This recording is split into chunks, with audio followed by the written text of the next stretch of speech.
Howdy, howdy ho, and welcome to Fantasy Fanfellas. I'm Hayden, producer of the Fantasy Fangirls Podcast and lover of all things Sanderson. And I'm Steven, your internet goofball and lover of all things fantasy. And we are here today to dive so deep into the prologue to Chapter 5 of Brandon Sanderson's Mistborn. Here's how it's going to work.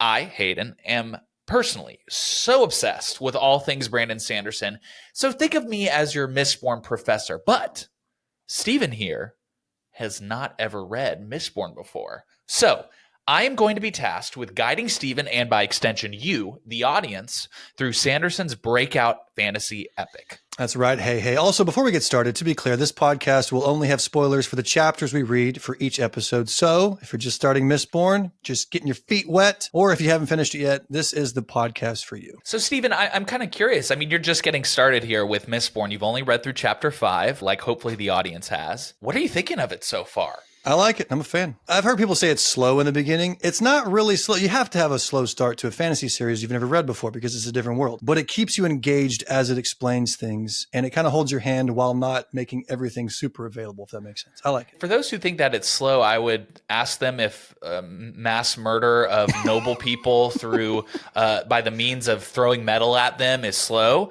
But, Maybe. To each their own. Okay. So here's how things are going to go. Steven, as our Sanderson newbie, each week is going to guide us through his rendition of a summary of what he thinks happened in the chapters that he read. And then Hey here is going to give us his one big word for the chapters. This is essentially the main idea that Hayden wants to make sure we all walk away with. And then we're going to go through each chapter with a finer tooth comb, where we're going to dive deep into characters, world building, and the magic of Mistborn. Then finally, these last two segments are just for fun. First, Steven and I will hand out our winner and loser of the week awards. And lastly, this is the one I'm really looking forward to. Steven will look into his very, very foggy crystal ball and try to predict what happens next.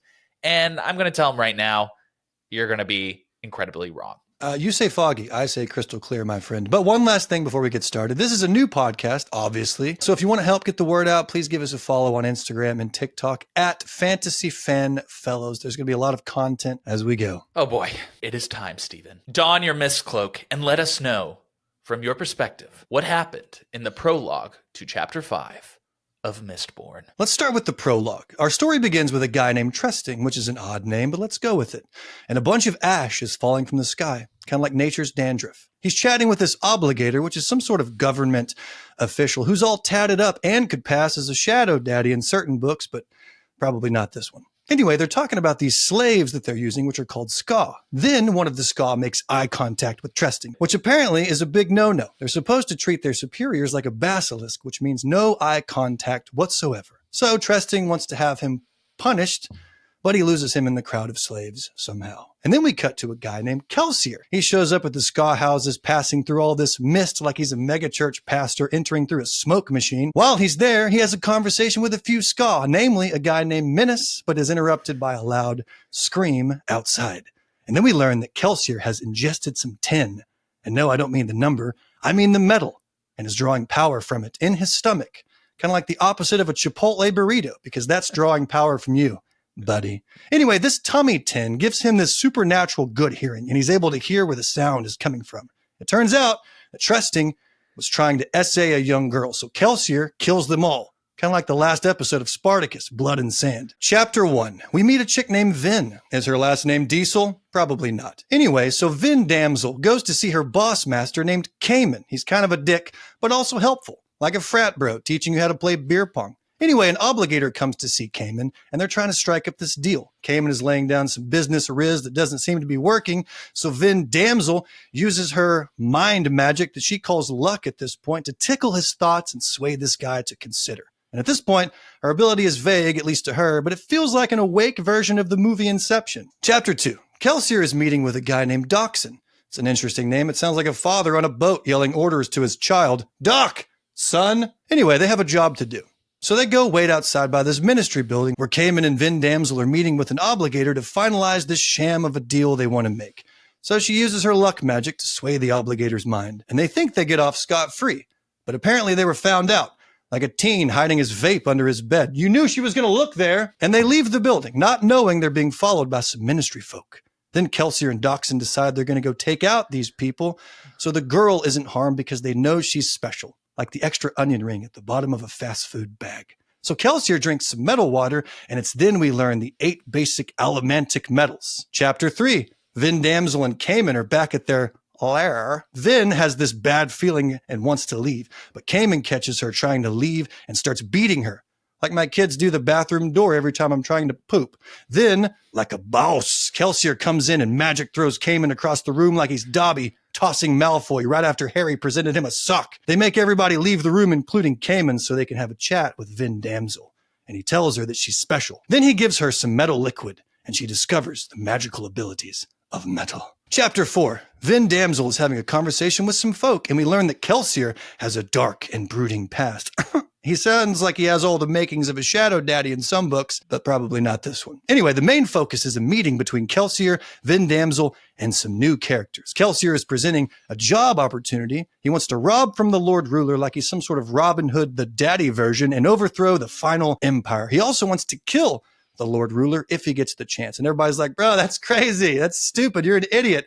Also, let's do that. Exactly. But this guy named Clubs is like, nah, I'm out. I'm not going to do it. And then Kelsier presents the 11th metal, which will kill the ruler. It's super rare, and most have never seen it. Chapter 5, Clubs comes back. Yay! Says he wants to do it. Well, you flip quicker than a hetero dude in the presence of Henry Cavill. Then Kelsier jumps from a roof and takes flight with his metal magic. But the book says the metal magic flying feels more like falling. Okay, calm down, Buzz Lightyear. I'm not flying, I'm falling with style. Anyway, he shows up at this place and he kills a bunch of people like a boss, and he steals the rare metal. Whew! Oh man, Stephen, that was beautiful. Was it? Yes, please. Take a good swig of water, take a little break, and I will take our audience through my one big word. My one big word for the prologue through chapter 5 is wonder. Oftentimes, the beginning of a fantasy story can be a bit on the quiet side, giving us a sense of normalcy before the author turns everything upside down. But as we go through these first chapters and are introduced to the world, characters, and magic system, Sanderson throws us right in. And he's perfectly comfortable with us not entirely understanding what's going on. For some readers, that can be a bit overwhelming. But if you give yourself over to this story and just go along for the ride, it will absolutely suck you in. From the absolute badassery of Kelsier to seeing the endless possibilities of allomancy for the first time, this book was the first that gave me a real sense of childlike wonder in a very, very long time. So, if you feel a bit lost, that's okay. Buckle up, because it's just getting started. And with that, let's burn our medals and dive deeper into the prologue through chapter 5. Stephen, as you've started to notice with this book, every single chapter begins with an epigraph. And I felt as though you have just the vocal timbre to be our epigraph reader. So could you please give us the epigraph for the prologue? Stop it, but keep going. Sometimes I wonder that I'm not the hero everyone thinks I am. The philosophers assure me that this is the time, that the signs have been met. But I still wonder if they have the wrong man. So many people depend on me. They say I will hold the future of the entire world on my arms. What would they think if they knew that their champion, the hero of ages, their savior, doubted himself? Perhaps they wouldn't be shocked at all. In a way, this is what worries me the most. Maybe in their hearts they wonder, just as I do. When they see me, do they see a liar? Now, this is a very important epigraph, Stephen, not just because it's the first, but as you continue to read along through the series into The Well of Ascension and then The Hero of Ages, turns out that everything you need to know about the ending of the final book is all there in this first epigraph. You just have to be able to find it. So you just gave us spoilers, what you're saying. I didn't give spoilers. I said that there are spoilers within the epigraph. I didn't say what the spoilers are. But you have to find them in there, like a needle in a haystack. Exactly. So let's dive deep into the prologue of Mistborn. Now, this first page or so is packed with world-building tidbits, so we're going to go a little bit beat by beat to make sure that we cover everything. We begin with perhaps one of the most iconic opening lines in the history of fantasy. Ash fell from the sky. I love this line so much because in 5 words, we are instantly transported to a place completely alien from what we know. And in that same breath, you know in your heart that a place where ash falls from the sky can't be a place of sunshine and rainbows and unicorns. This place is fucked up. We just don't know yet quite how fucked up. And the first person we meet is an asshat named Lord Tresting. And in a single paragraph, he gives us an idea of what the structure of this society is fundamentally about. A small group of the chosen few profiting off of the physical labor of the ska. Quote, Tresting stood with his guest on a small hilltop patio that overlooked the fields. Hundreds of people in brown smocks worked in the falling ash, caring for the crops. There was a sluggishness to their efforts, but of course, that was the way of the ska. The peasants were an indolent, unproductive lot. They didn't complain. They knew better than that. Instead, they simply worked with bowed heads, moving about their work with quiet apathy. The passing whip of a taskmaster would force them into dedicated motion for a few moments, but as soon as the taskmaster moved on, they would return to their languor. We come to learn that the Lord Tresting is hosting a government official called an obligator, who is a representative of someone called the Lord Ruler. There's so many terms here in the first page that, as a first-time reader, you're not really going to be familiar with between obligator and steel inquisitor. So, Stephen, did this kind of overwhelm you as you were reading it for the first time? Maybe the first few pages, maybe the first chapter, but it does a good job of kind of explaining it to you by not making it boring. Like you find out through different means that, okay, this means this and this means this. So it wasn't crazy. Yeah. Are you one of those readers who's able to just kind of be along for the ride and not ask too much of the author too soon?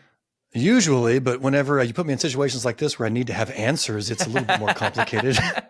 Totally. And after the obligator leaves, Tresting looks over his plantation of working ska and notices one looking up at him and smiling while there's ash falling from the sky.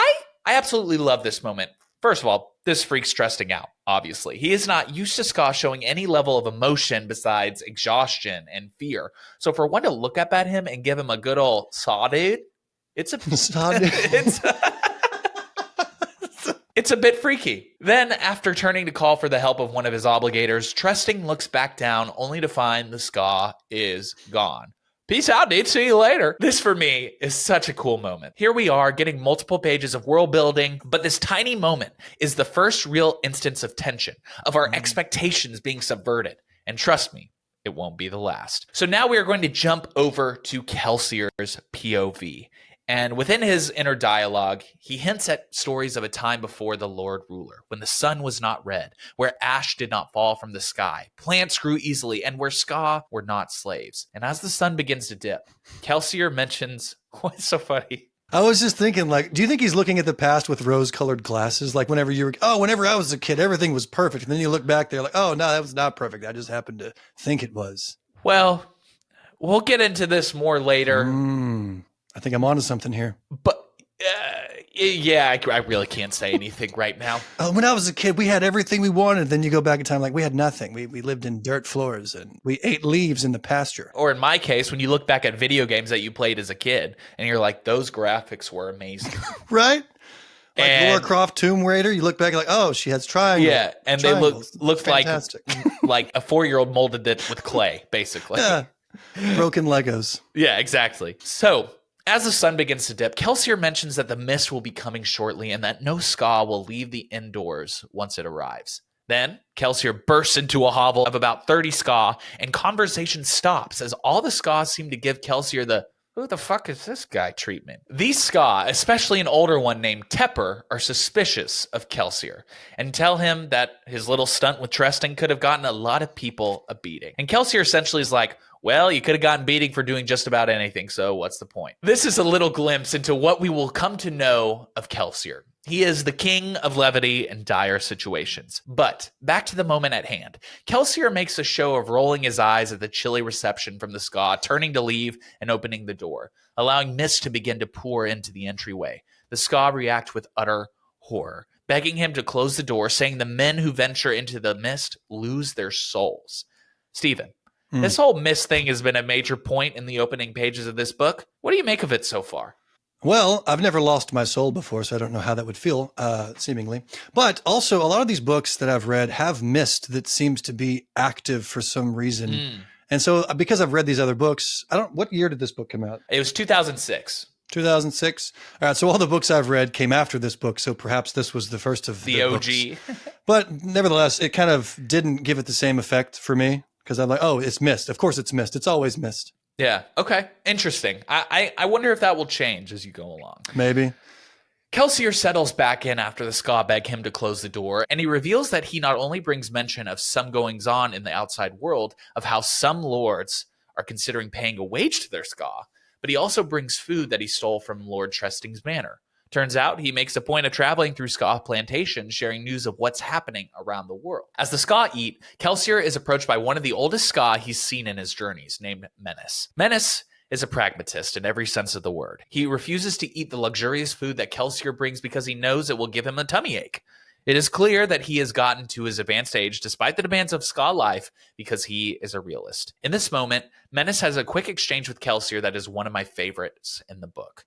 Menace asks Kelsier how he smiles so much. There's so much packed into this simple question.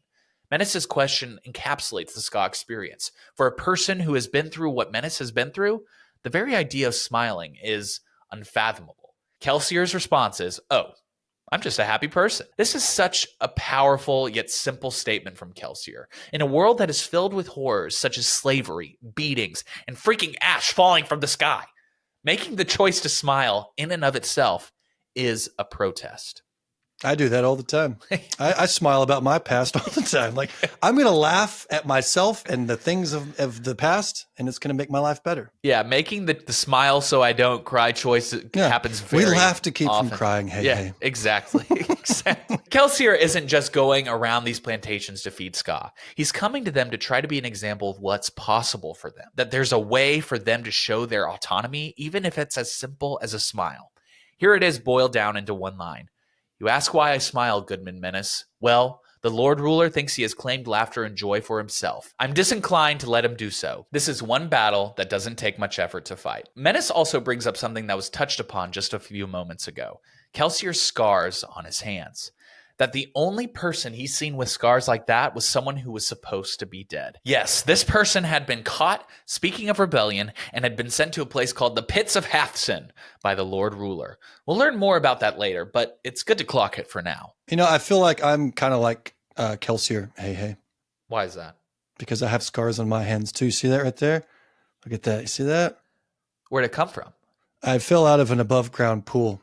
So perhaps they're not the same way, but I do have scars on my hands. You have What if Kelsier got his that way? Everybody has their own Pits of Hathsin, and they come in varying shapes and sizes. It's like nature's tattoo right there. Then, a scream is heard. Lord Tresting has come to claim a Ska woman, who he will use and then kill, because of the Lord Ruler's law against children born of Ska/nobility lineage. Okay, folks. We officially have our first moment of magic being used in Mistborn. And so begins an absolute banger to close out the rest of this scene. Kelsier, quote, burns tin, which according to him had been sitting in his stomach until he was ready to use it. Once burned, the tin enhances his senses and allows him to not only hear more effectively, but all of his senses become stronger. You know what we should do? Yeah. We should, every time Kelsier or somebody uses metal, we should have a sound effect we do. Ooh. I don't know what that would be, but it could be something like fleedly-dee. Maybe not that. Kashink. Kashink. Okay, here we go. I'm going to read this again. Hold on. Kelsier burns tin. Kashink! Which, according to him, had been sitting in his stomach until he was ready to use it. Once burned, the tin enhances his senses and allows him to not only hear more effectively, but all of his senses become stronger. Quote, the room around him became crisp, the dull fire pit flaring to near blinding brightness. He could feel the grain in the wood of the stool beneath him. He could still taste the remnants of the loaf of bread he'd snacked on earlier. Most importantly, he could hear the screams with supernatural ears. Then, as Kelsier leaves, he turns back to Menace, smiles, and says, "New days are coming. Survive a little longer, and you might see great happenings in the final empire. I bid you all thanks for your hospitality," and leaves. Oh, boy! I remember reading that for the first time, and I was in.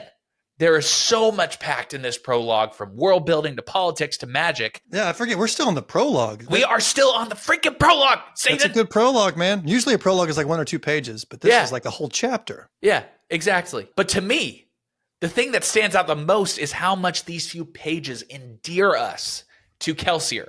I mean, seriously, I mean, Stephen, at this point, you've got to be all in on Kelsier, right? Oh, yeah, absolutely. I do think there's some slyness to him as a person. I think there's some, we don't know enough about him yet to see whether or not he's like a good, perfectly good person, but he is a badass. I'll give him that. I would put a pin in that because there's some perhaps not so nice things that he does to a certain group of people very soon. So he's morally gray is what you're saying. I would put a pin in that. We will get to that later. Long story short, smash. That's what I'm going to say for Kelsier. Yes. Even if he is morally gray, easy smash. We then jump to Menace's POV. There's a ruckus in the Ska ranks as it turns out the young Ska woman who was taken by Lord Trusting has been returned, which was not something that we were anticipating. And there's a scent of smoke in the air. And no, it's not just some BBQ left on the grill for too long. The whole fucking manor is burned down. Turns out Kelsier killed Lord Trusting and every single person in his employ. This next whole realization is interesting because it, in an instant, gives us an idea of the kind of person we're dealing with here in Kelsier. He is powerful. He was hugely outnumbered, but was able to take down an entire manor single-handedly. This is also the first instance where, as readers, we start to ask ourselves, is Kelsier actually a good guy? Just like we were saying. Yeah. That's what I was saying. Oh, it's like we think the same. Hey. Not only did Kelsier kill a lot of people in one fell swoop, but Menace goes on to reflect how this will bring real trouble onto this group of Ska. Without any proof of Kelsier being here, the government will pin the murders on the Ska. Ultimately, with no other option, the group of Ska decide to flee to caves lying several days to the east, where there are rumors of other rebel Ska hiding. Damn! This is a lot to take in through just the prologue. Overall impressions, Stephen, on a scale of 1 to 10, how in were you after this prologue was done? I was in about an 8. An 8? I think that's a perfect level. As an author, you want to leave some of your tricks in your bag. Yeah. But getting someone to be at that point where they're like, I don't know what's going on, but I got to keep going because I know I'm going to get to a 10. I think that's the perfect place to be. I was worried going into it because Brandy Sandy is talked so highly about in the fantasy world. Right. I've never read any of his books before. And so I'm like, what if I actually hate this freaking book? I'm going to get burned at the stake. But after reading the prologue, I'm invested. I really enjoyed it. Okay, folks, we are finally out of the prologue. So Stephen, please give us a quick reading of the epigraph for chapter 1. I consider myself to be a man of principle, but what man does not? Even the cutthroat, I have noticed, believes his actions to be moral after a fashion. Perhaps another person, reading of my life, would name me a religious tyrant. He could call me arrogant. What is it to make that man's opinion any less valid than my own? I guess it all comes down to one fact. In the end, I'm the one with the armies. Yeah, we are now in my girl Ven's POV. Ven is a teenage orphan living in Scadrial's capital city of Luthadel. And to be blunt, her life sucks. Very quickly, we are introduced to her brother Reen, but not in the way you might expect. You see, her brother abandoned her long ago, leaving behind a considerable monetary debt to Cayman, the leader of the thieving crew Ven and Reen were a part of. And without Reen to make good on his debts, Ven has been left to absorb it, making her one of Cayman's minions. But although Reen is gone, he is very much present on the page. As Ven goes throughout her day, Reen's voice plays in her head, reinforcing some of the beliefs that he enforced on her throughout her childhood. And yeah, this guy wasn't exactly the best big bro. Quote, when you're alone, no one can betray you. Quote, anyone will betray you, Ven. Anyone. These are not exactly the warm and fuzzy impressions you want to be left with your big brother, are they? I mean, not necessarily, but I don't always want warm and fuzzy if I need practical living advice in this particular city. Okay, but let me actually go to the stoop for Reen here, because these kind of limiting beliefs aren't just the product of her shitty brother. They're a survival tactic. Ven lives on the streets, surrounded by people who she is frankly not safe with. Yeah, exactly. As terrible as her brother was, these beliefs that he has instilled in her have given her some of the tools she has needed to survive to this point. Your Honor, I rest my case. But anyways, now, On to the next shitty man in Vin's life. Cayman is the leader of the thieving crew, and within sentences of being introduced to him, he slaps Vin across the face. Yes, he is a piece of shit. And I'm not even going to sugarcoat that one. There's really no excuse for this. Yeah, you shouldn't slap women. If you can take anything from this episode, it's that you shouldn't slap women. Let alone a 16-year-old girl. So it's kind of like double whammy. At any age, but definitely not a 16-year-old. To be clear, 10 to 12 to 16 to 89. Don't slap women. So you're saying the cutoff is 80, so 90-year-olds, buckle up? No. I'm merely making what's the song that's like, for kids from 1 to 92. I don't listen to the same music as you do, apparently. Many times, many ways, Merry Christmas. To you. Yeah. The cutoff is somewhere. I'm not saying that, folks who are 95 How about from have a birth fucking to death? terrible Christmas. I'm more saying for colloquial purposes, the cutoff has to be somewhere. Don't slap women of any age. Cayman is a bit testy today because they are about to take on a heist that could be very profitable, and Vin is going to be an essential part of it. But as Cayman is about to hit her a second time, Vin does something to stop him. She uses what she calls luck. We learn a few things about this luck. First, we learn that Vin has a finite amount of it, whatever it is, but it only takes, quote, a smidgen in order to influence Cayman. Second, we see how it works to some degree. The luck apparently calms Cayman's nervousness without him knowing that an external force is working on him. So we know that it's more of a gentle push as opposed to directly stopping someone from doing something. I feel like I could have used this in my life many a time. Oh, are you kidding me? Okay, we're going to get more into deals. this. Good deals? Absolutely. We're going to get more into this later. Yeah. But the luck is a very useful power to have. Like, imagine going into Shark Tank with this and gently pushing on Mark Cuban's trustfulness. And all of a sudden, he's buying 5% of your company for $5 million. So the mission for the crew is this. Cayman will impersonate a failing nobleman, Lord Jadu, and negotiate a deal with an obligator, Laird. Remember the term obligator from the prologue? As a shipping partner with the government to deliver newly trained obligators to Luthadel for the completion of their training. The specifics of the deal are not as important, but that's what they are. And I gotta give credit where it's due. Cayman does a decent job impersonating a nobleman. His costume is pretty convincing, and he certainly does put on a persona that makes us think he's not an abusive street thief. The exchange reaches a bit of an impasse, but that is where Vin comes in. She starts to use her luck on the obligator. It begins gently, with Vin barely pressing against Laird's emotions to coax him to be more agreeable and melt away his worries. But in order to seal the deal, Vin has to push harder and harder until her luck finally runs out, leading to Laird saying he can take the new proposal to the council. At least for now, it seems like Vin has clutched up and made the mission a success. I really like Vin Damsel in this book. Dude, I think she's a good character. Yes, instantly. You are invested in making sure, one, that Vin is okay. You just want her to be safe. You want her to be okay. And two, instantly rooting for her. Yeah.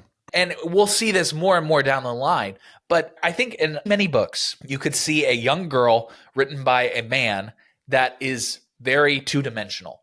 But Sanderson, and we'll see this as we go through the book, does an excellent job of writing Vin as a 3D character. On to chapter 2. Stephen, please take us through the epigraph. If men read these words, let them know that power is a heavy burden. Seek not to be bound by its chains. The terrace prophecies say that I will have the power to save the world. They hint, however, that I will have the power to destroy it as well. That's a good line. That seems like something out of like a Chosen One type of book. It's the best. These epigraphs are so much fun. Yeah. They have this like epic quality to them, even though you have no idea what this person is talking about. I don't know what this is. It has nothing to do with a chapter, does it? Yeah. No, not necessarily. It's just randomly it's quoted just there. And I wonder if you're going to find out more as we go through the book. I'm sure I will, because you're foreshadowing, aren't you, Mr. I've already finished it? Because I have a sarcastic asshole tone right now. You're like Lord Tresting. All right, chapter 2. We open on Kelsier standing atop the city wall of Luthadel. And Sanderson wastes no time to use this higher vantage point as a way to give us a download on what the capital city of the final empire looks like, from its architecture to the way that they deal with the raining ash. Luthadel at least to me, reads very Gothic in its architecture, with some of its most recognizable features being the keeps that are spread across the city. Quote, interspersed throughout the city were a dozen or so monolithic keeps, intricate, with rows of spear-like spires of deep archways. These were the homes of the high nobility. In fact, they were the mark of a high noble family. Any family who could afford to build a keep and maintain a high-profile presence in Luthadel was considered to be a great house. In this moment, we are given a quick but very insightful look into power within the final empire.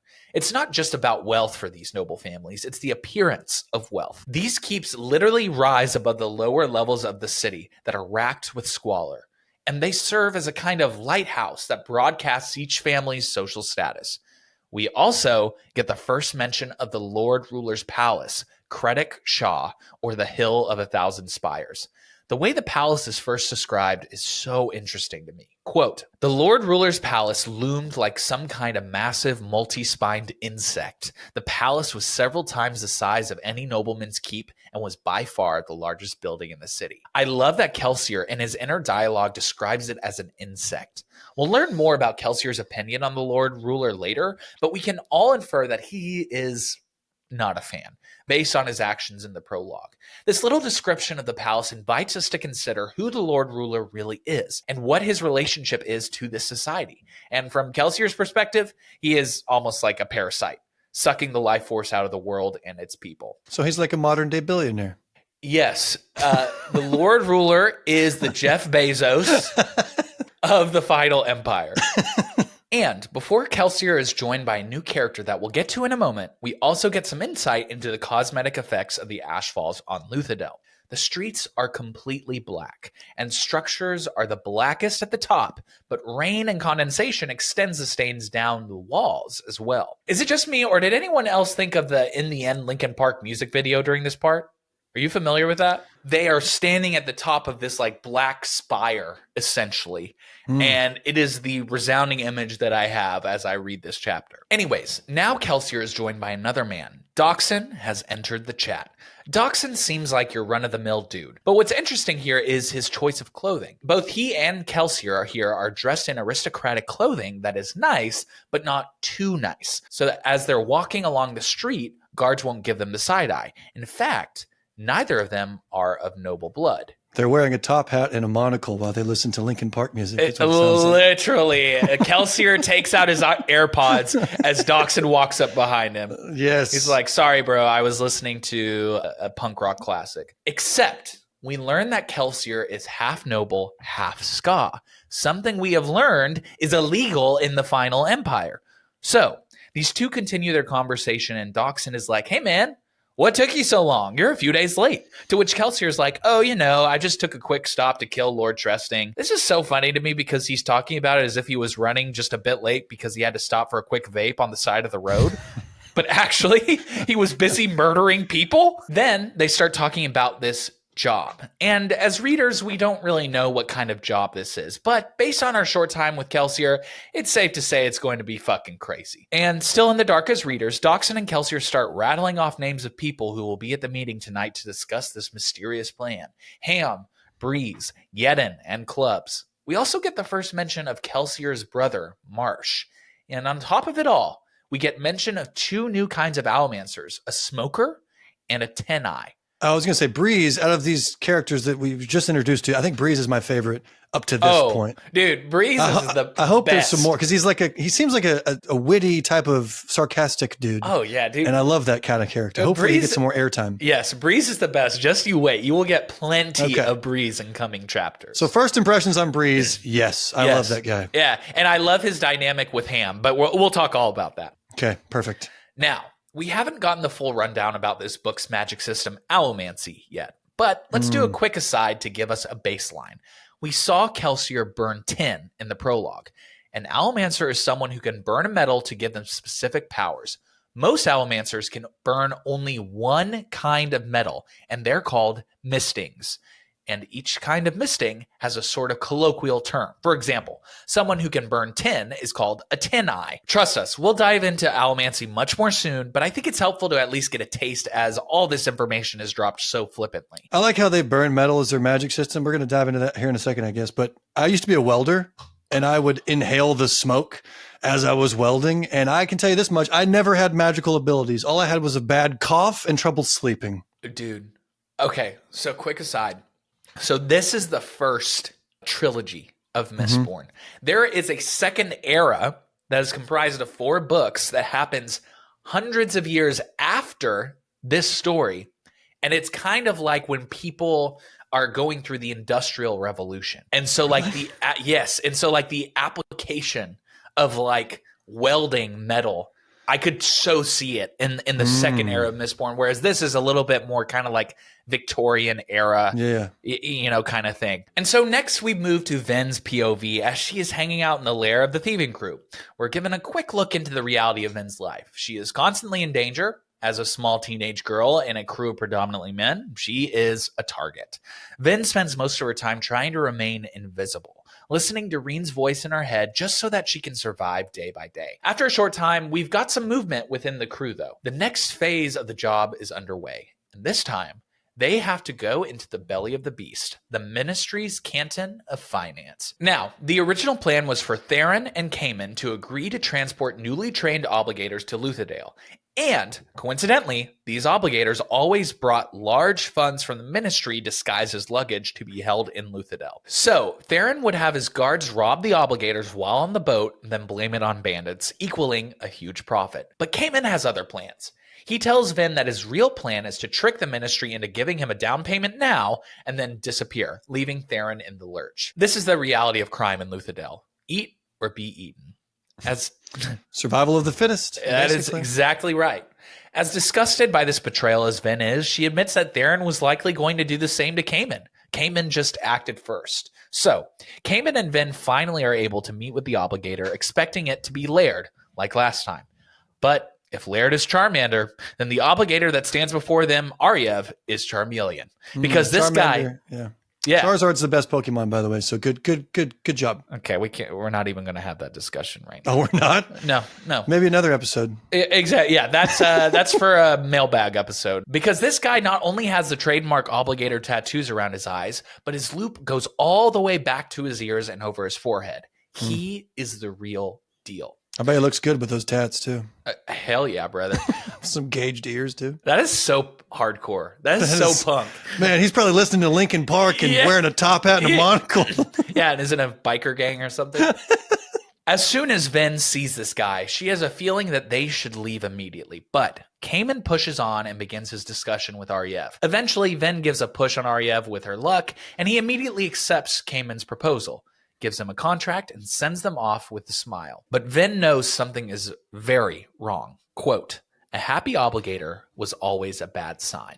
So, without any choice, Cayman and Ven leave the Canton building. As Ven and Cayman leave, it turns out that Kelsier and Doxson have been watching them. You see, Kelsier's brother Marsh had a run-in with Cayman earlier, and he noticed that Ven had allomantic abilities. And it turns out that Ven is even becoming, quote, famous in the right circles as a good luck charm. Kelsier goes on to say that he's surprised she'd been so brazen to use her powers on a Ministry official. So he suspects she may not even know what her powers are. He suggests that she likely is fueling her powers through trace metals in the city's drinking water, which would explain Ven's mention of having to, quote, save up her luck because she only has a finite amount of it. I love this world building tactic that Sanderson is using because, of course, there is metal contaminated water in the Final Empire because the Lord Ruler does not care enough to build out a water filtration system for the broader public. Ooh. So little Brandon Sanderson, that's specific to him? We call him BS on that? No, it's not. It's specific to him, but I think it's a way for him to show us the world building as opposed to like directly telling us. Yeah. Some books will like ad nauseum just describe features of a city without the people doing something, and it's just boring. But this, it kind of incorporates as something's going on. And to me, that is the trade-off of having a magic system and world showed to you versus told to you. Because yes, you may start out this book not really knowing what's going on, but in exchange, you are just going through the story and you're not having to go through chapters and chapters of explainers on how magic works. Yeah. As something comes up that you need to know, it's explained as something is happening. Yes. Basically. And my advice to people whenever they're reading Sanderson is you are not going to understand what's fully going on. When you see a word that you don't understand, I can guarantee you it is going to come up again and you will get more clarity as it comes up. But then, both an obligator and another figure step out of the building. The second is a grotesque man, tall, with a strong build. Quote, a thick metal spike had been pounded tip first through each of the man's eyes, with shafts as wide as an eye socket. The nail-like spikes were long enough that their sharp points jutted out about an inch from the back of the man's clean-shaven skull. The flat spike ends shone like two silvery discs, sticking out of the sockets in the front where the eyes should have been. This is a Steel Inquisitor, and they are bad news. Steven. They kind of sound scary. They are freaking scary. I guess I missed that. I mean, I didn't miss it, but maybe I just forgot about it. I missed that description of them. They have nails through their spikes through their eyes? Yes, dude. So they can't see? They can't see through normal means. Oh, do they see through their fingers? No, not in a literal sense. Kelsier realizes that they are following Vin and Cayman. He and Doxson leap into action. Doxson runs off to take care of whatever tales they would have sent after Vin, and Kelsier takes the Inquisitor. But first, he takes a swig from a small vial filled with alcohol and 8 different metals: iron, steel, tin, pewter, copper, bronze, zinc, and brass. And we don't know what each one of those do yet, do we? At this point, that is correct. And up until this point, we only understand that people can use one kind of metal. Right. But we know that tin, at the very least, gives you the ability to hear faraway things. Exactly. Like a dolphin. It gives you dolphin ears. It actually enhances all of your senses. So remember how when Kelsier used it, the fire became like overwhelmingly bright and that kind of thing. So it is helpful in that you can hear much better, but also it has the drawback as well. I said dolphins can hear. Can dolphins hear a long way? Am I an idiot? I think they can hear a long way through sonar. There we go. I'm not an idiot. Keep going. We're going to keep it moving, folks. Kelsier first burns pewter, giving him enhanced strength. Then he burns zinc. Okay, so officially now we know that Kelsier can burn more than one metal. Like a little metal cocktail going on in his belly. Yes. He burns zinc and, quote, yanks on the Inquisitor's emotions. Now remember, with Vin and her luck, the idea has been that she's been pushing on people's emotions very gently. Whereas Kelsier here is at a whole other level. He's not gently pushing. He is yanking on the Inquisitor's emotions, diverting its attention. And then, in his head, Kelsier thinks to himself, quote, let's have a chase now, you and I. Kelsier is so fucking cool. I like that last line of that chapter. Let's have a chase now. It's so cool. Yeah. It's also, so cool. This part confused me initially. When it says he burns metal, it's not like he's burning incense or he has a fire. It's like it's digesting it, right? No, yes. It is literally ingested into his stomach, and he is able to, a fantasy magic thing, he's able to burn it inside at will. Okay. So gotcha. So he's burning metal, baby. Yeah. BMB. All right, Steven. Now, on to chapter 3. Please give us the epigraph. We arrived in Terrace earlier this week, and I have to say I find the countryside beautiful. The great mountains to the north, with their bald snow caps and forested mantles, stand like watchful gods over this land of green fertility. My own lands to the south are mostly flat. I think that they might look less dreary if there were a few mountains to vary the terrain. The people here are mostly herdsmen. Though timber harvesters and farmers are not uncommon, it is a pastoral land, certainly. It seems odd that a place so remarkably agrarian could have produced the prophecies and theologies upon which the entire world now relies. We are in Vin's POV. We are back at Cayman's lair, and Cayman is a pig in shit after bringing back all this money from the ministry. That could be a good bar title. Pig and shit. Pig and shit. Oh my God, I love Let's go that. To the pig and shit. That'd be hilarious. Little tavern here in this world. That's low-key amazing. Pig and shit. All right, well, stay tuned, folks. Stay tuned for a new bar that's opening up somewhere, hopefully. Pig and shit. And that does not sit right with Vin. She knows that Cayman bringing this much money back makes the likelihood that there's a coup from one of the other thieves to try to steal that money much higher. Plus, Vin still can't shake the weird feeling she had about what went down at the Canton building earlier. So she decides she needs to leave. But she doesn't want to be alone. We're given some insight into how Vin loves solitude, but the idea of truly being alone in this huge city, fighting for her life by herself, is too much for her to bear. So she recruits another member of the crew, Ulef, to leave with her. That's a fun name. Ulef, I know. Ulef. Classic fantasy name where you're like, what the hell is that? How do you even pronounce it? Yeah. After telling Ulef her plan to leave, she goes into the sleeping quarters to grab her stuff, which consists of very little. All she adds to her name is the following: a pebble from each city she has visited, a simple stud earring that Reen claimed her mother left for her. Now, we don't really know anything about Vin's mother to this point, but this is all that Vin has in the way of tokens of remembrance for her. And lastly, a small bit of obsidian that Reen used to carry around as a good luck charm, which he left behind when he abandoned Vin. And so now, Vin is ready to leave. But turns out that Ulef is not a real bro, because he has told Cayman about Vin's plan to leave.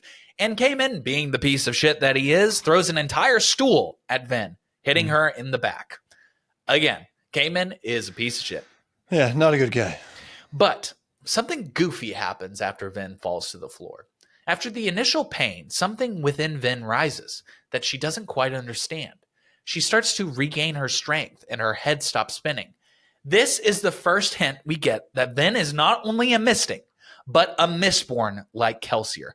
Someone who can access allomantic power from all metals. So we don't know the difference between a Misting and a Mistborn at this point, right? We don't. Not at this very moment. A Mistborn seemingly is the higher up, and a Misting is more like a... absolutely. A Mistborn is exceptionally powerful compared to a Misting. And we'll, of course, talk about that in the coming chapters as well. Unfortunately, Cayman is far bigger than Vin, so he begins to beat her again, striking her, but in a different way than the beatings that Vin is used to.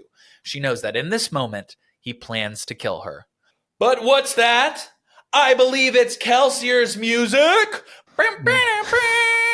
John Cena. The door bursts open and Cayman's grip on Vin is suddenly released. Quote, Cayman's angry demands were cut off as he was thrown backward as if punched by a powerful force. His arm was ripped free from Vin's shoulder and he toppled to the ground, causing the floorboards to shake. So he didn't even touch him. He just like... No, yeah, he literally was like pushed away as if it was like the Force. You ever seen Lord of the Rings? Of course you have. Of course. The first one where Gandalf is fighting Saruman. Yes, and he starts getting spun on the floor. Yeah. Yeah. I just imagine that. Yeah. Okay. A quick pause on this to touch on some allomancy moments. So remember how Vin mentioned she was able to restore her strength through a strange power? Well, before Vin is released by Cayman, the weight of her pain and exhaustion comes back even stronger. This confirms that what she was unknowingly doing was burning pewter, which enhances your physical strength and endurance. But once her latent supply of pewter from the drinking water ran out, the pain came roaring back. Also, after she's released by Cayman, she notices that her panic of needing to get away has turned to utter serenity. That is because Kelsier is using brass to soothe Vin's emotions and coax her towards different feelings. Vin actually recognizes this, saying that someone was using luck on her. We then also see that not only she is being soothed, but all the other crew are as well. So this is the first time that we see emotional allomancy can be used not only on one person, but multiple people at once. And this is also the part where we learn that luck isn't what it really is called. It's just allomancy, right? She just didn't have the right word for it because she's 16 and didn't know that anybody else had this ability. Exactly. And we're actually real quick. We'll learn later in some of these chapters that Vin knows of allomancy. She knows that there is some kind of magic in this world. But because one, she's a Ska, and you know that Ska are not supposed to be allomancers. And two, she's too busy surviving. She just thinks she's not worthy of the power that she's been given. She doesn't even consider allomancy as a potential option, even though these things that are happening to her are completely unexplained. Back to the action. After putting Cayman on his ass, Kelsier comes in through the door with Doxson and lets the crew know that he has saved the lair from a Steel Inquisitor following Cayman and Ben. And everyone is shook. Steel Inquisitors are rumored to be immortal. No normal person could, quote, deal with one, as Kelsier puts it. So, in repayment, the crew gives Kelsier the money Cayman got from the ministry and accepts Kelsier's condition of turning Cayman into a beggar for what he's done to Vin. Just imagine like a Steel Inquisitor with the description that they've given following you. Oh my God. And breaking it. That would be freaking terrifying. Are you Halloween kidding? coming It's up. It's a literal, yes, it is a literal horror film. I've seen TikTok videos. There'll probably be some, I wonder if there's some Inquisitor thirst traps that could go out there. Okay, that's your homework, Steven. That's my homework. I'm going to do some Inquisitor thirst traps. and then share with the class. We'll share with the class. Kelsier tells the crew that he will be using the lair for a meeting tonight and for all of them to leave, except for Vin. Once Vin, Kelsier, and Dachshund are alone, Kelsier and Dachshund's demeanor goes from downright intimidating to affable and gentle. But then she doesn't trust Easy, rightly so. So she stands there, very cat-like, scoping out the situation. After a moment, they sit down and Kelsier begins to give her the rundown. But first, a little classic fatherly knock that shit off. He tells her to never again try to use her luck on an obligator, because they are trained to recognize when someone is working on their emotions. He also warns her to keep her eyes open when it comes to the Inquisitor that was tracking her.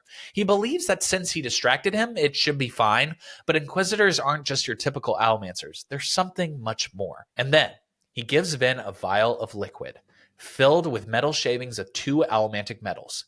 Upon taking it, Vin feels for her luck, and not only is it replenished, but, quote, it was there, like a massive golden hoard, a storage of power so incredible that it stretched her understanding.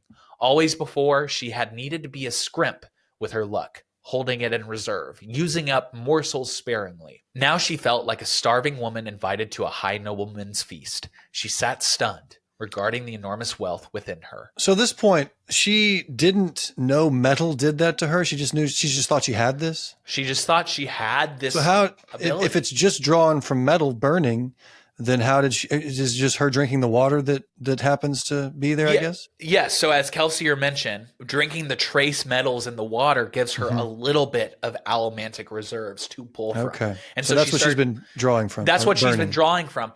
And the stark difference is illustrated of Vin has been doing all this with very little supplies. But now that she's given a full vial of this stuff, it roars to life within her. So it's pretty impressive what she's been able to do with so little resources.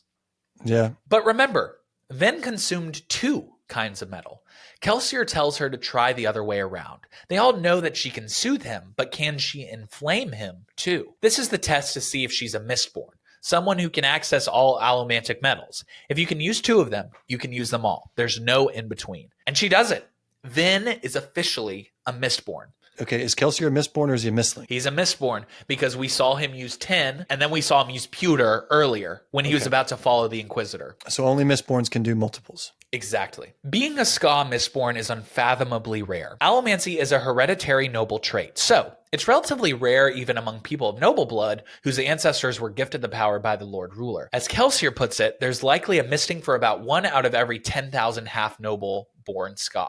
So imagine how unbelievably rare it is for a Ska to be a Mistborn. We also get a bit of insight into Vin's parentage. According to her, her mother was a prostitute and her father is a high praelin in the Steel Ministry, meaning he is a nobleman. As she takes in the reality that she is a Mistborn, Vin is stunned. It's a lot to take in.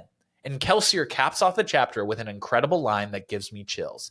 Quote, Kelsier smiled. It means that you, Vin, are a very special person. You have a power that most high noblemen envy. It is a power that, had you been born an aristocrat, would have made you one of the most deadly and influential people in all of the final empire. Kelsier leaned forward again. But you weren't born an aristocrat. You're not noble, Vin. You don't have to play by their rules, and that makes you even more powerful. Is that the last line of that chapter? It is, dude. Yeah, that's a good line, too. Oh, my God. All these chapters end with these nice little, I want to read the next chapter. That's the hardest thing for me. I've only been able to read to chapter 5 because we have to talk about this. Yeah. And I've been waiting to get to chapter 6, but I can't yet until after we record this freaking thing. You want to keep going. And what I love about this moment so much is that there is a very clear power dynamic in the final empire. The Ska are way down here, the noblemen are right here, and the Lord Ruler is way above them all. But in this moment, Kelsier is trying to teach Vin that there is a way to flip that power dynamic. And just because you were born a Ska does not mean that you are not powerful. In fact, you are more powerful than the Ska because you don't have to worry about your social status like all these noblemen do. Yeah. Oh, okay. Nice. That is what lessons for life. Yeah. Doesn't matter how you start, it matters how you freaking finish. Exactly. Okay. Burn metal, baby. And I'm starting a chill count for myself. A number of times I've gotten chills. Count. And that is 2 for this episode. You got 2 chills. Yeah. I got one a second ago. So Okay, give me one. good. All right, Stephen, take us through the epigraph of chapter 4. Apparently, the next stage of my quest will take us up to the highlands of Terrace, This is said to be a cold, unforgiving place, a land where the very mountains are made of ice. Our normal attendants will not do for such a trip. We should probably hire some terrorist packmen to carry our gear. Where is that from? Who's talking? Where are they? It sounds like an Airbnb entry, to be honest with you. That's what it does sound like. All right, we are back in Vin's POV. Cayman's crew temporarily returns before Kelsier's meeting starts. And they're treating Vin like she just got to hang out with the mysterious cool new kid at the school. And sitting with her old crew as they talk about Kelsier, Vin starts to experience some cognitive dissonance. Here's a group that have turned a blind eye to Vin's beatings by Cayman. And in the case of Ulef, someone she considered kind of a friend ratted her out. But she doesn't necessarily blame them for it because that's just how it works among thieves. But with Kelsier and Doxson, it seemed different. They seemed like they didn't fear that one might betray the other at any moment. And stranger still was their openness with Vin. They were more than happy to clue in Vin on her powers with seemingly nothing asked for in return. And as the gossip about Kelsier continues, we learn that not only was Kelsier sent to the pits of Hathsin, but he was sent there with his wife when he was captured by the Lord Ruler. And unfortunately, she did not make it out alive. Yeah, I was going to say that was a interesting part to learn about his past, a tough part. Yes. And then that kind of makes you kind of admire him even more because he's smiling at this initial point in the story or original point in the story. Absolutely. Yeah. But it's all in breadcrumbs. We're not getting this all in one fell swoop. Which is what you want in a good book. You don't want everything in the front of it because then there's nothing more to go for. No, of course. But it just adds to this layer of mystery with Kelsier that while yes, he is a badass and we love him, I don't know about you, but from the beginning, I was always a little bit reserved about Kelsier in terms of like, you start seeing some of the things he's doing and you're like, is this the guy we're really supposed to be rooting for? Yeah, I also like books that have characters where you can root for them, but also know they do wrong things. And there's really no one that's technically good. Yeah. You just have to side with the lesser of two almost evils. as if they're morally gray. Yeah, basically. We also get two other interesting tidbits about Kelsier and how he found himself in the pits. According to the crew, Kelsier was betrayed by someone, which led to his capture. Let's file that one away in the back of our brains. And that he wasn't an Almancer before his time at the pits. So something changed about him while he was there. But now, it is meeting time. As the thieving crew leaves, Kelsier's friends start walking down the runway like it's a maxi challenge of RuPaul's Drag Race. The first two are a muscular man wearing a sleeveless shirt named Ham. Tens across the board. I like the name Ham for this guy. Ham, I know. What's up, Ham? Yeah, it's so interesting. Maybe he works at the pig and shit. The pig and shit. Yeah, he's the head bartender at the pig and shit. Ham. That's amazing. I don't have all. You need to talk to Bacon. I don't have all the information. Yeah. Oh my God. We're gonna build out an entire staff for the pig and shit by the time this is all over. So we have Ham and a portly, well-dressed man named Breeze, Steven's favorite. And from the jump, we can tell these guys are chill, friendly dudes. But as Vin, it sounds like a Tinder profile. I'm a chill and friendly dude. I'm just a chill, friendly dude. Still swiping left, buddy. Yeah. But as Vin is pouring wine for them, Ham calls out Breeze for using emotional allomancy on Vin. But she hadn't even noticed he was using it on her. This gives us insight into what a truly skilled misting is capable of. In this case, someone like Breeze can push on emotions with ease, and the person he's working on would be none the wiser. I've got a question now. Yeah. So mistings can only burn one metal, and a Mistborn can burn more than two metals, right? Can burn all of them. So let's say you ingest two metals and you're a mistling. Yep. Which one? Do you get to pick which one? No. Each misting is essentially assigned. I mean, they're not really assigned it, but they can't choose which metal they can burn. They have to discover so if you take pewter and you can't burn that, there's no because effect. you're not able to burn that. Yeah. You're only able to burn one metal. Exactly. You have the ability to burn only one metal. Exactly. And that metal it's not like prescribed to you by somebody else. Yes, it's not like one at a time. It is one forever. Okay, like I'm the pewter and I'm the copper and I'm the brass. Okay. And that's why there's those different names for like smoker, tin eye, all that stuff. Oh, look at that. It's all coming together now. Exactly. After some bickering between Breeze and Ham about the morality of pushing on someone's emotions, Vin brings a glass of wine and asks Ham what his deal is. To which Ham responds that he's what is called a thug, someone who burns pewter to enhance their strength. My favorite thing about Ham, though, is that his biggest character trait is that he's obsessed with philosophical discussion, much to the annoyance of Breeze, which we'll get lots more of throughout the story. And then the conversation is interrupted by another man joining us. His name is Clubs. He's an older man with a gnarled, twisted face. He is giving major Mad Eye Moody vibes. I always miss like descriptions of people. And then I just, in my head, everybody kind of looks the same. So diving into this, I get to like rewrite my own brain to think of these people differently. Exactly, yeah. Clubs is what is called a smoker. He can obscure allomantic pulses, essentially hiding his and the team's powers from Inquisitors. And lastly, Yedin arrives. He is decidedly more unassuming than the rest of the crew, wearing simple gray ska clothes. Yedin is the only non-misting in the group, so no special powers for him. Okay, so the gang's all here. And with that, Kelsier finally shows up fashionably late. And he tells the crew that they are now working for Yedin, who is part of the Ska Rebellion. Vin clues us readers in that, quote, there are two sides to the underworld. The far larger portion was made up of thieves, crews, whores, and beggars who tried to survive outside mainstream ska culture. And then there were the rebels, the people who worked against the final empire. Okay, so you have the survivors, and then you have the ones that are actively trying to make change. Actively trying to do something about it, exactly. Gotcha. Kelsier then drops another bomb. Quote, gentlemen, this will be no ordinary job. It's going to be different from anything any crew has ever tried to pull. We're going to help Yedin overthrow the final empire. Essentially, Kelsier is saying, we're going to steal the Declaration of Independence in this moment. We're going to steal it. We're going to steal the Declaration of Independence. And nobody believes that is possible because his declaration is followed by an, oh, brother, this guy stinks, levels of silence from the crew. What Kelsier is saying here is basically unfathomable. The final empire and the Lord Ruler has reigned for 1,000 years, and the Ska Rebellion has made virtually no progress in waging a full-scale war against the regime in that time. So what's going to be different about this time?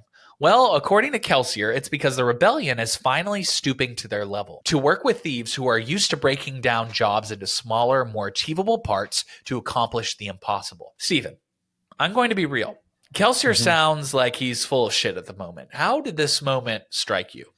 Oh, yeah. Of course he's full of shit. I have some theories.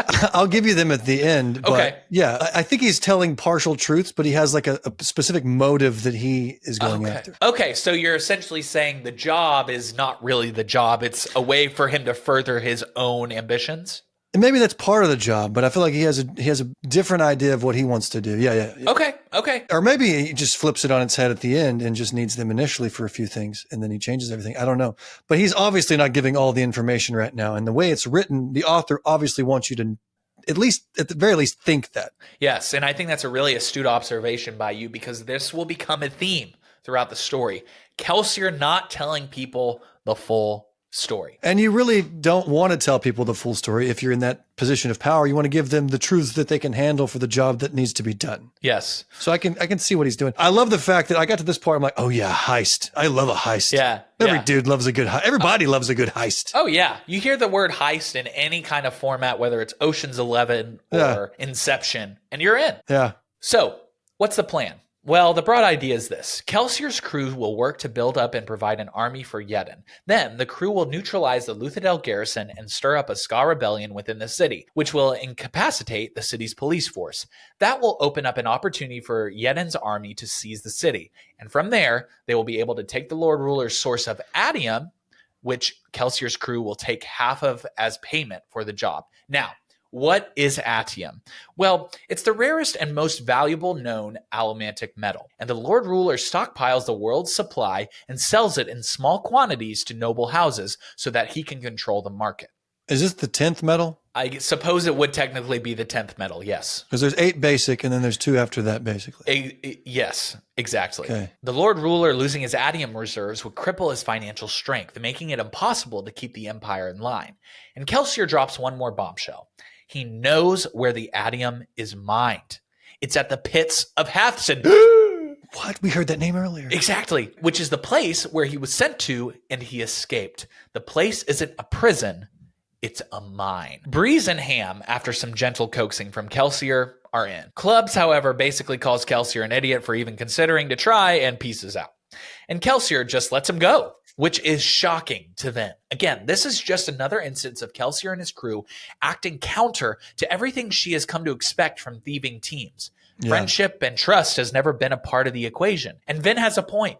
If Clubs leaks this plan to anyone, the entire crew is dead. But when Yedin protests their decision to let Clubs leave, Dockson simply says, quote, "We wouldn't invite someone to one of these meetings unless we trusted him not to betray us." I love that.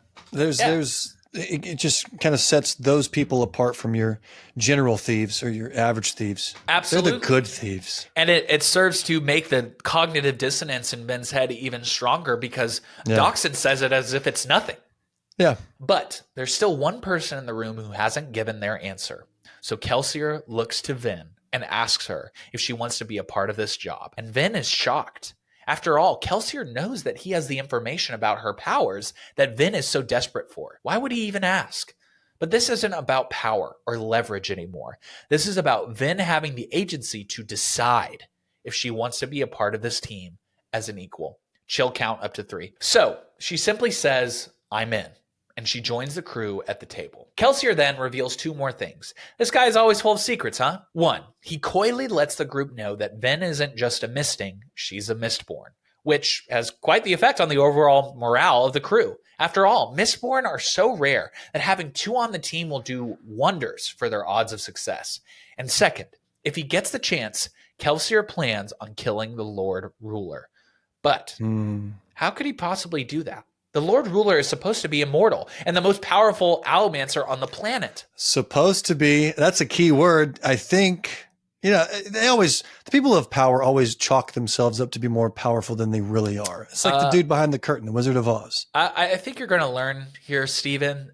In this case, the Lord Ruler can back it up. Well, Kelsier throws a medal onto the table and claims that this is the legendary 11th medal, and apparently the Lord Ruler's only weakness.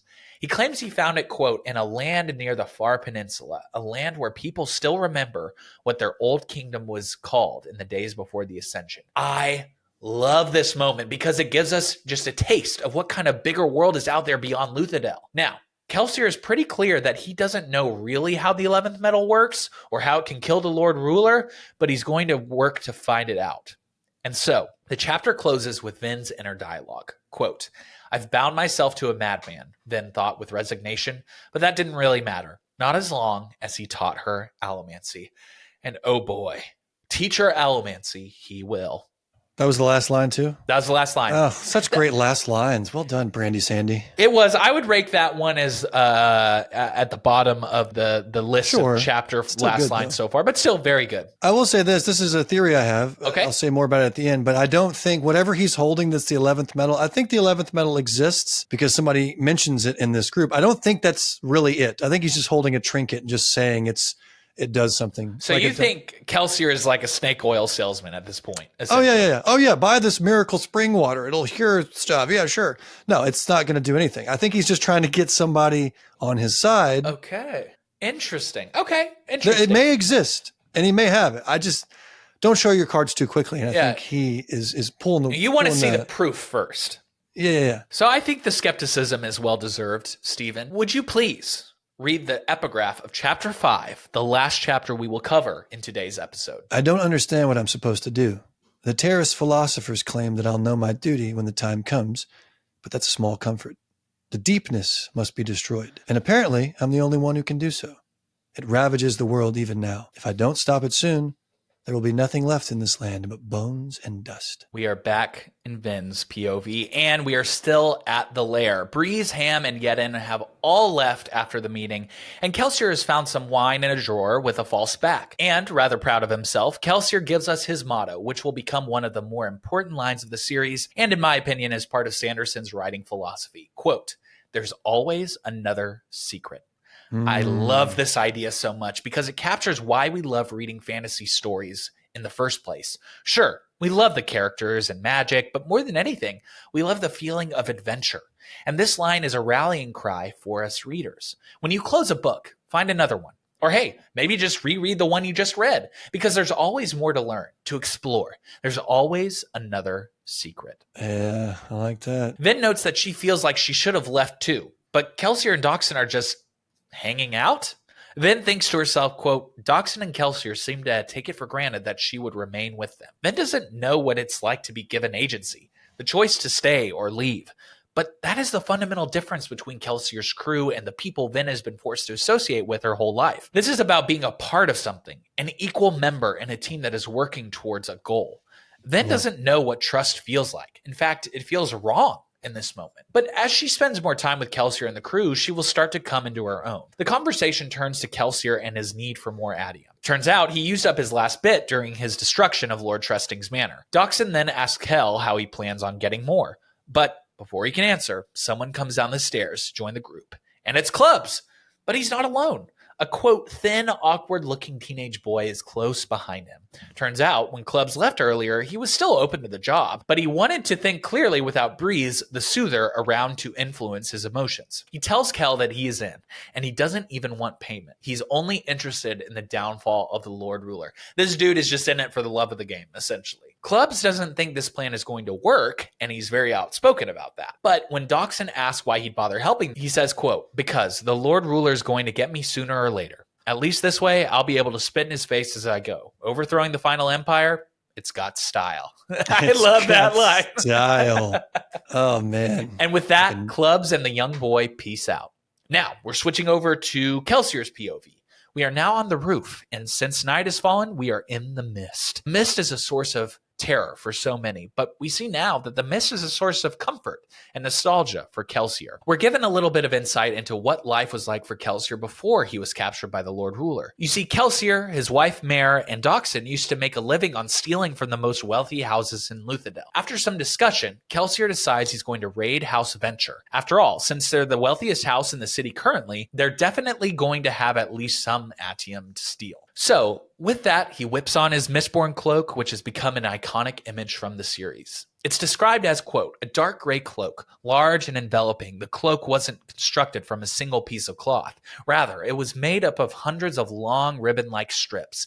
They were sewn together at the shoulders and across the chest, but mostly they hung separate from one another, like overlapping streamers. Now, if you are having a hard time visualizing the Mistborn cloak in your head, there are tons of great fan art examples out there on the internet. Go ahead and look them up. You see, Mistborn cloaks are colored and constructed to hide one among the mists, and it works as a kind of warning to guards or other Allomancers to not even try messing with them because they're so much more powerful than your normal Allomancer. They're kind of like camouflaged into the mist? Yeah, basically. Okay. Yeah. And so, before he leaves, Kelsier takes off every bit of metal from his body, including his shoes. This ensures that no other Allomancers could pull or push on him with their powers. He also puts 2 glass daggers into sheaths. All he has with him now is a pouch of metal coins and 3 vials of metal shavings. This is so cool. As you're reading this, you're like, oh, duh, of course they'd use glass daggers so they're not battling with metal that can be manipulated. Kelsier throws a single coin. Yeah, exactly. Little details like that you miss on the first read. Exactly. Kelsier throws a single coin off the side of the building and leaps into the open air. Now, it is time for our first real instance of major allomancy use in our story. Buckle up. I thought it would be best for me to quote the next moments so that we can spell out what's happening. Quote, Kelsier turned and walked back up onto the roof's ledge. Then he jumped off the building. Mist curled in the air around him. He burned steel, second of the basic allomantic metals. Translucent blue lines sprang into existence around him, visible only to his eyes. Each one led from the center of his chest out to a nearby source of metal. The lines were all relatively faint, a sign that they pointed to metal sources that were small, door hinges, nails, and other bits. The type of source metal didn't matter. Burning iron or steel would point blue lines at all kinds of metal, assuming they were close enough and large enough to be noticeable. Oh, this is like Revelio. It's so cool. From Rick and Hogwarts Legacy. Yeah, it's Revelio. so cool. Kelsier chose the line that pointed directly beneath him toward his coin. Burning steel, he pushed against the coin. His descent immediately stopped, and he was thrown back up into the air in the opposite direction along the blue line. He reached out to the side, selecting a passing window clasp, and pushed against it, angling himself to the side. The careful nudge sent him up and above the lip of the building, directly across the street from Vin's lair. So this metal reveals other metals. Steel and iron are both push and pull metals. So they allow you to either push or pull on any metals that you can find. But it also pushes out these blue translucent lines so you can see where all the different metals are, which allows you to kind of plan your flight path as you're using it to traverse the city. It's like a route on a game map. Yes, it is so. Can anybody see these blue lines, or is it just the person burning? It's just you when you activate it. Obviously, there's the traversal aspect to these metals, but you also potentially could use it to find people if they're hiding, if they have metal on their person. What about if they have metal inside them? We'll get to that later. Iron and steel, you say, do this, but they're distinct in other ways? No, they do basically the same thing, except one pushes and one pulls. Okay, so the one that pulls is the one that does the blue lines, or the one that pushes? Both of them do the blue lines. Okay, so when you say push or pull, what does that So think about it this way. So he threw off this coin off the side of the building, right? When he jumps off the building, he pushes on the coin that's on the ground so it can't move, and that causes him to launch into the air. However, let's say he just dropped a coin. So he's like Spider-Man. He's like Spider-Man. These blue lines. Yep. Cool. But let's say essentially he dropped the coin and he didn't want to. He could pull on the metal for it to come back to his hand. Right. But if he wants to fly, he's pushing. Most likely. Yeah. I love getting to see Kelsier applying allomancy in so many different ways. Yes, he essentially flies to keep venture through pushing and pulling, but he also uses iron, the pulling metal, to find large sources of metal, sourcing which anchor would be the strongest to pull on, giving him the best leap possible. He even burns pewter to enhance his strength, anticipating a rough landing on the stone wall of the keep so that his bones won't break. In a moment, we see that Kelsier is truly a savant of allomancy. Next, Kelsier kills his way inside, slitting the throat of a guard, breaking into Lord Venture's study. As this happens, we start to notice that Kelsier isn't just trying to rob the place and make it out quietly. As he puts it, he wants to, quote, make a bit of noise. Now, in this study, Kelsier rips a secret safe from the wall by flaring pewter and iron. And as soon as it's ripped from the wall, 2 guards come into the room, and Kel kills them very quickly. We're starting to get a real picture of Kelsier in battle and his true hatred for nobles. Quote, his anger was quiet, not as fierce as it had been the night he'd killed Lord Trusting, but he felt it still. Felt it in the itching of his scars and in the remembered screams of the woman he loved. As far as Kelsier was concerned, any man who upheld the final empire also forfeited his right to live. So, Kelsier is a bit bloodthirsty. And guess what? He's getting his wish, because what happens next is an absolute blur of violence. Kelsier is interrupted as he's trying to escape by 8 haze killers. They're not allomancers, but they are soldiers who have been trained to specifically fight mistings and mistborns. And also they carry 0 metal on their person that could be manipulated by an allomancer. Haze killers? Haze killers, yes. One by one, Kelsier kills the haze killers in more creative ways, and even launches one out of a window into the mist. And just when Kelsier thought he had had his fill, a group of fucking mistings joined the party. Kel decides that it's time to go and leaps out the window, also pulling on the safe. Ultimately, he's able to escape, and, even better, the safe shattered with the fall, opening up for Kel to take its contents. Turns out, all this trouble wasn't for nothing, because, in addition to some gemstones and letters of credit, lies a small pouch that contains the adium he came here for. And the chapter ends with a chilling line that not only gives us more insight into Kelsier's opinion of nobles, it pokes at us readers, daring us to ask if we're really comfortable with Kelsier's methods. Quote, no, this night was not a waste. Even if he hadn't found the adium, any night that ended with a group of dead noblemen was a successful one, in Kelsier's opinion. And we will pick up at chapter 6 in the next episode. Oh, yeah, that was a good one. I like that. So, yeah, I mean, at this point, we think the noblemen are bad. I mean, objectively, they are bad. They profit off of the labor of the ska and do not treat them well. But we are asked this question of, just because someone is bad and some noblemen are bad, does that mean all of them are lumped into one group? And does it make it okay for us to throw them out of windows and slit their throats? Now he's a philosophizer. So, Stephen, after reading these first 5 chapters, what's your overall impression? Are you enjoying it so far? Oh, yeah. I love it. It's really good. I like the heist thing in the book. I like the way it's written. So far, I like the characters. I like the world that is being built. I really like the magic system. It's nothing like I've ever read before. Yeah, which is kind of what you want. You don't want this generic, it's just magic. It's like, this is why it works. This is how it works. I'm really having a good time with it. And like I said earlier, I hated the fact I had to stop at 5 because what's next? I can't keep reading because I have to be in the dark for each episode. Absolutely. I love it. All right, Stephen. Now is the time where you and I are going to give out our winner and loser of the week awards. Stephen, why don't you go first? Can you give us your loser of the week? The loser of the week is obviously Trusting because he's dead. And I feel like if you die, you lose. Unless you go out like as a self-sacrificing blaze of glory kind of ooh, he's a good guy. Long live you, but you're dead now. Anyway, no, yeah, totally him. Plus he was a bad guy while he was alive. So loser is Trusting. Okay. And your winner? I'm going with Vin Damsel because she's finding out her abilities. She's changing her current situation. She gets to go under the wing of Kelsier, seemingly. I don't know. She's budding into what I perceive to be, or hopefully will be, this amazing female main character. Okay, perfect. So I took a little bit of a different direction with my winner and loser. I had my winner as Kelsier. Oh, you went obvious. The badass moments per page for Kelsier here is out of control. From amazing one-liners to just sick allomancy feats. I just think he was on a whole other level. I didn't want to go with the obvious answer, though. You know what I mean? Plus, I feel like Vin, I don't know. Yeah. Trust me, Vin will have her moments to shine in due time. And for my loser, I'm going with Cayman. Cayman is a perfect example of how cruelty knows no creed or social class. Power corrupts every part of the society, and the Ska are not exempt. Cayman is someone who has been stepped on and abused in his own ways throughout his life, of course. But as soon as he has gained any kind of leverage or power over someone, he decides to use that power to abuse those around him. Massive L's for Cayman in the chat. It's like bullies from school. I mean, most of them have terrible lives, but that doesn't mean you get to bully other people. It's exactly. not a great way to do that. You don't get a free pass. Right. So, Stephen, now I think is my favorite part of the episode. It is time for you to predict what happens next in these set of chapters. And I will give you a percentage of how right you are. Okay. Everybody gets medal and they live happily ever after. 0%. I'm kidding. So, first off, I think the smiling Ska at the beginning in the prologue is Kelsier. Okay. I think he was there doing some recon work.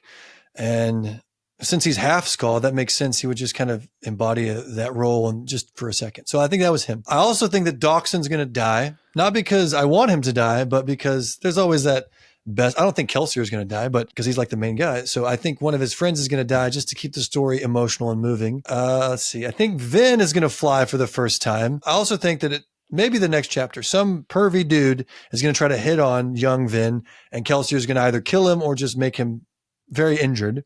Okay. So they'll be at the shitting pig or whatever we call the pig and shit. It's the pig and shit. And he's going to kill somebody. And I also think, and I said this earlier, that the 11th medal that Kelsier had is fake, or at least the one he's holding is fake. And it's just a trinket to try to sway people into following him. Okay, this is interesting because I'm having a hard time figuring out what percentage here because one of your answers, number one, has already been confirmed. What? That Kelsier was the smiling Ska. Oh, it was? Yeah. So when did I say that? Or when did I say that? It's basically confirmed in the prologue. So that's one, but I'll give it to you. See how right I was? I'll give it to you. And then one of your things does happen, but not in this book. So I'm going to give you 40%. You're 40% right, which I think is an exceptional score for a first time trying this. Is it exceptional or is it predictable? Is the story too predictable? Or am I just a genius? Oh, I promise you the story is not predictable. Oh, I'm sure it's not. So, excellent. Well, great job with that, Stephen. Okay, everybody, that is it for episode 1 of our deep dive of Mistborn. Hey, and if you like this, you can actually check out episode 2 right now on our feed. A little episode dump for you. And episode 3 will be coming out Wednesday, November 12th. Also, if you haven't yet, check out our interview with Pierce Brown, author of the Red Rising series. It was such an awesome conversation, and we think you'll really love it. Yeah, it was really good. Also, please be sure to give us a 5-star rating if you love this podcast and review it on any podcast platform that you listen to this on. And give us a follow on Instagram and TikTok at Fantasy Fanfellas. And lastly, if you loved this episode and you have any friends who you have been begging to take the Sanderson plunge, go ahead and share this episode with them. It may be just the push they need. Okay, see you next episode. Bye!